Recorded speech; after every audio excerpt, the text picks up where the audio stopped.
This is Editor's Depot and you're watching another intro template tutorial. Feel free to pause this video at whatever moment you wish if we're going a little too fast for you. And if you have any questions, leave them down below in the comment section.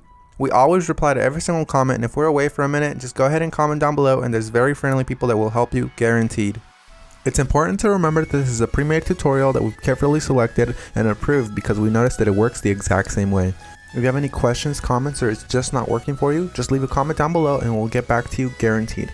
Now this tutorial requires both Adobe After Effects and Cinema 4D.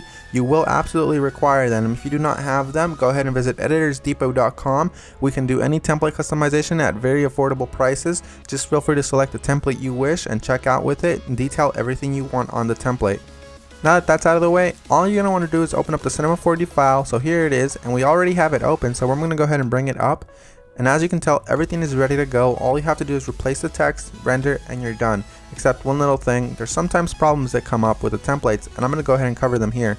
Sometimes the audio will be included, and you don't have to worry a bit about that. As you can tell on this template, the audio is included.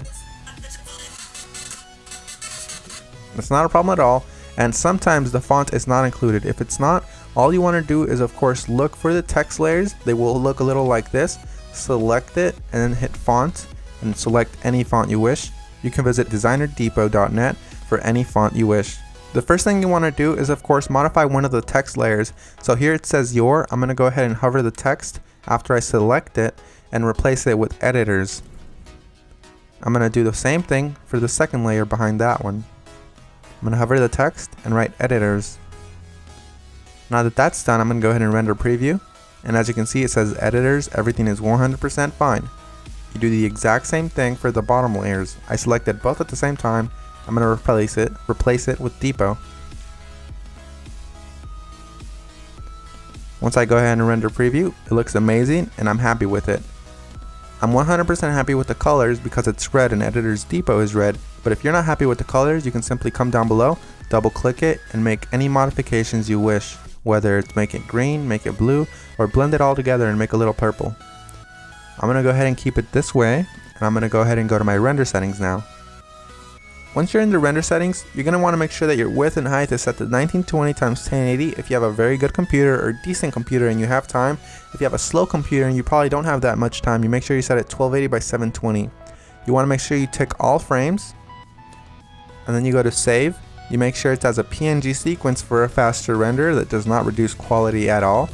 And you want to make sure you select file here. Make sure you make a folder for this one render sequence that's alone and empty. Mine is template render, and I'm going to name my every single sequence render. You close that and you begin the render. While it finishes rendering, I'm going to go ahead and open up my Adobe After Effects file and go ahead and get started with that for you guys. As you can see, that says that there's two files missing, so I'm going to go ahead and find them for my computer. So I'm going to wait for it to load, and as you can see, it says here that the audio is missing. I'm going to go ahead and double click the file, and I'm going to find it for the computer. It should be included in the template, and if it's not included, we're sorry and we're going to do our best to try to help you, but if it's not, you can go ahead and include any audio you want. As you can see here, it's not included, so I'm going to go ahead and just drag in one of my copyright-free files that I have in my library. You can use the one that we're using for this tutorial. Another really quick tip you can actually follow is just close this, right click the file, and go to rename. You can actually copy the entire name if it still has the original name of the song. Then you go back to YouTube, you paste that there, and you download the file from there. You want to make sure it's copyright free and you're not breaking any laws though.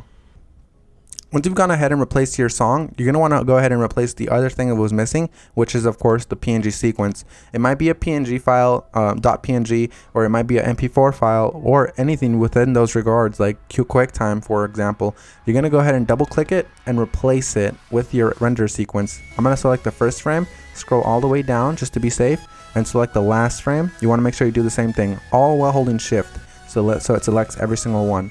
You make sure you tick on sequence here where it says PNG sequence. You should have that option for Windows as well. You hit open and it will import every single one and it'll make it look like a video. That makes your render much faster and it looks the exact same. So we're 100% done. Assuming you have every single one of the plugins required, you're 100% done, and if you don't, you're going to have a black screen similar to this.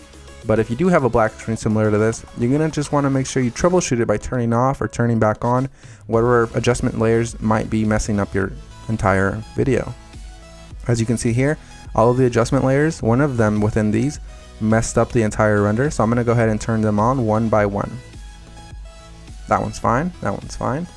Oh, this one's the problem here. So you make sure you turn them back on, and you're done. So I had one layer that messed everything up, and that's because I do not have the correct plugin.